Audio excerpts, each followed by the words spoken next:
Shalom saudara yang dikasihi Tuhan. Renungan hari ini diambil dari Yohanes 13 ayat 34. Aku memberikan perintah baru kepada kamu, yaitu supaya kamu saling mengasihi. Sama seperti aku telah mengasihi kamu, demikian pula kamu harus saling mengasihi.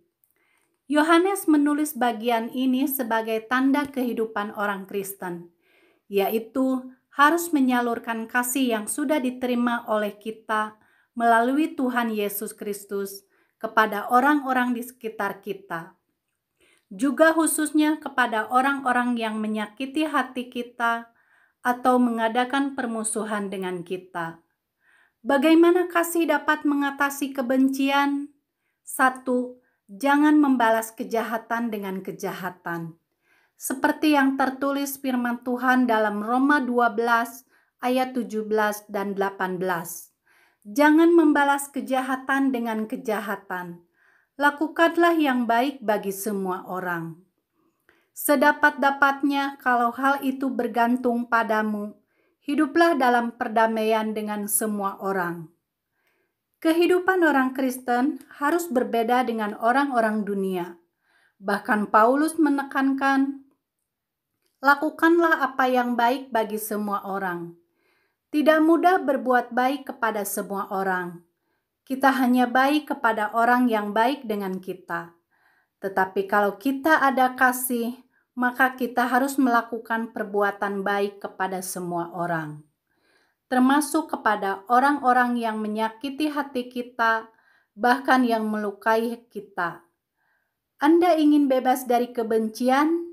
Berilah pengampunan kepada orang yang menyakiti hati Anda. Maka Anda akan temukan damai sejahtera, sukacita, dan kekuatan yang berlimpah untuk menjalani kehidupan ini. Tidak ada gunanya sama sekali menyimpan kebencian. Bukannya menjadi sesuatu yang menggembirakan, tetapi menjadi beban yang sangat tidak menyenangkan. Kedua, menyerahkan pembalasan sebagai hak Allah. Firman Tuhan berkata dalam Roma 12 ayat 19.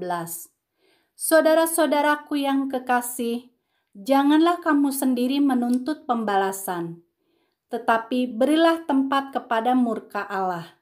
Sebab ada tertulis, pembalasan itu adalah hakku. Akulah yang akan menuntut pembalasan. Firman Tuhan. Kehidupan orang Kristen harus mengerti firman Tuhan yang mengatakan, berilah tempat kepada murka Allah karena pembalasan adalah hakku. Pembalasan manusia itu penuh dengan emosi, terlalu subjektif atau menurut pandangan sendiri. Hanya mau menghancurkan dan bukan mendidik atau membangun. Sedangkan Tuhan memberi pembalasan adalah karena Ia mau mendidik manusia agar lebih baik. Jadi, pembalasan Tuhan itu pasti diakhiri dengan happy ending. Ketiga, mengasihi musuh dengan tindakan. Roma 12 ayat 20. Tetapi jika seterumu lapar, berilah dia makan. Jika ia haus, berilah dia minum. Dengan berbuat demikian, kamu menumpukan bara api di atas kepalanya. Artinya, memberi suatu tekanan dalam pikirannya, mengapa saya jahat tapi orang Kristen itu baik kepada saya. Ternyata, mengasihi musuh harus melalui tindakan. Jika seterumu lapar, berilah dia makan. Jika ia haus, berilah dia minum. Melalui tindakan ini, maka kita mengalahkan kejahatan dengan kebaikan. Roma 12 ayat 21. Janganlah kamu kalah terhadap kejahatan, tetapi kalahkanlah kejahatan dengan kebaikan. Maka kita akan memuliakan Tuhan. Firman Tuhan ini mengajarkan kita untuk belajar menjadi orang Kristen yang tidak boleh dikalahkan oleh situasi hidup kita di luar. Tetapi bagaimana dari keindahan itu mengalir keluar dari hidup kita. Pada waktu kita mendengarkan bagian ini, Mungkin kita akan mengatakan nampaknya perintah Tuhan ini luar biasa dan banyak sekali. Bisakah kita kerjakan? Sanggupkah kita lakukan seperti ini? Kita mungkin akan menyerah karena merasa tidak sanggup.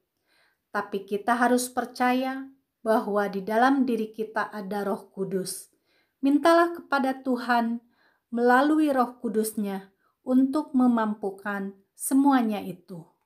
Mari kita berdoa. Bapa Surgawi, kami mau belajar dan mengalahkan kebencian dengan kasih yang datang dari Tuhan dan menjadi berkat di tengah hidupku, supaya hidupku menjadi dupa yang harum di hadapan-Mu. Roh Kudus, kami sadar bahwa kebencian akan membawa petaka bagi kami sendiri. Tolong beri kami kekuatan untuk dapat mengampuni. Terima kasih Tuhan Yesus. Haleluya. Amin. Tuhan Yesus memberkati saudara-saudara semua dimanapun berada.